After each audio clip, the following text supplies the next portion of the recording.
Chapter 2, page 8.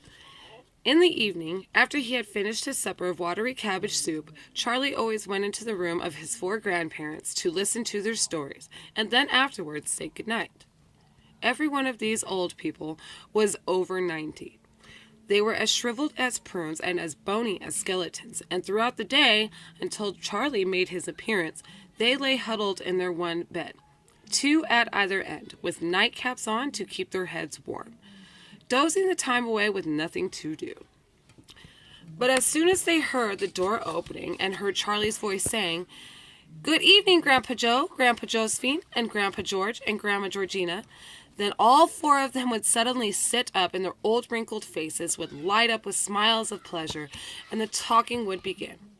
For they loved this little boy. He was the only bright thing in their lives, and his evening visits were something that they looked forward to all day long.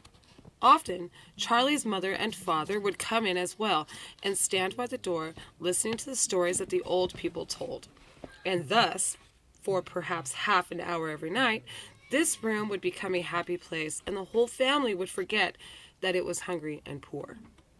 One evening, when Charlie went in to see his grandparents, he said to them, "Is it really true that Wonka's chocolate factory is the biggest in the world?" "True!" cried all 4 of them at once. "Of course it's true. Good heavens, didn't you know that? It's about 50 times as big as any other." "And is Mr. Willy Wonka really the cleverest chocolate maker in the world?" "My dear boy," said Grandpa Joe, raising himself up a little higher on his pillow, "Mr. Willy Wonka is the most amazing, the most fantastic, the most extraordinary chocolate maker the world has ever seen. I thought everybody knew that." "I knew he was famous, Grandpa Joe, and I knew he was very clever." "Clever?" cried the old man. "He's more than that. He's a magician with chocolate. He can make anything he wants. Isn't that a fact, my dears?" The other 3 old people nodded their heads slowly up and down and said, "Absolutely true. Just as true as can be." And Grandpa Joe said, "You mean to say I've never told you about Mr. Willy Wonka and his factory?" "Never," answered little Charlie. "Good heavens above, I don't know what's the matter with me." "Will you tell me now, Grandpa Joe, please?" "I certainly will. Sit down beside me on the bed, my dear, and listen carefully." Grandpa Joe was the oldest of the 4 grandparents. He was 96 and a half, and that is just about as old as anybody can be.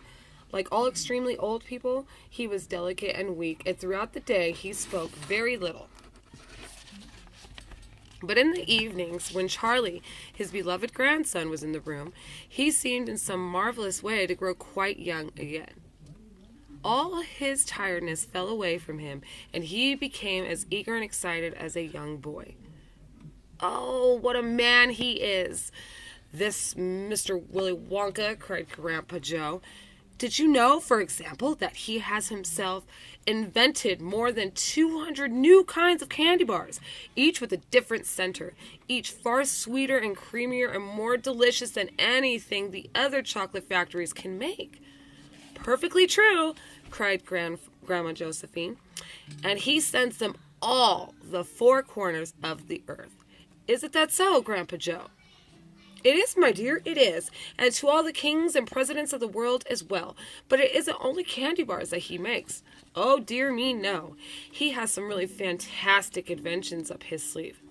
Mr. Willy Wonka has. Did you know that he's invented a way of making chocolate ice cream so that it stays cold for hours and hours without being in the icebox? You can even leave it lying in the sun all morning on a hot day and it won't go runny."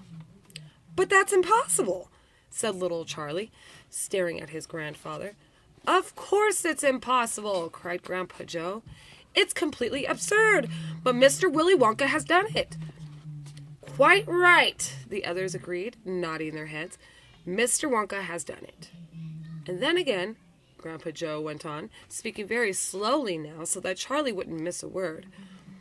Mr. Willy Wonka can make marshmallows that taste of violets and rich caramels that change color every 10 seconds as you suck them, and little feathery sweets that melt away deliciously the moment you put them between your lips.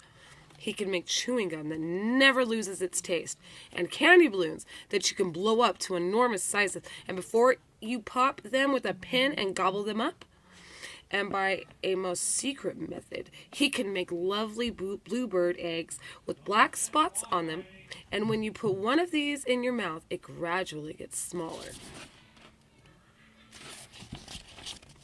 and smaller until suddenly there was nothing left except a tiny little pink sugary baby bird sitting on the tip of your tongue. Grandpa Joe paused and ran the point of his tongue slowly over his lips.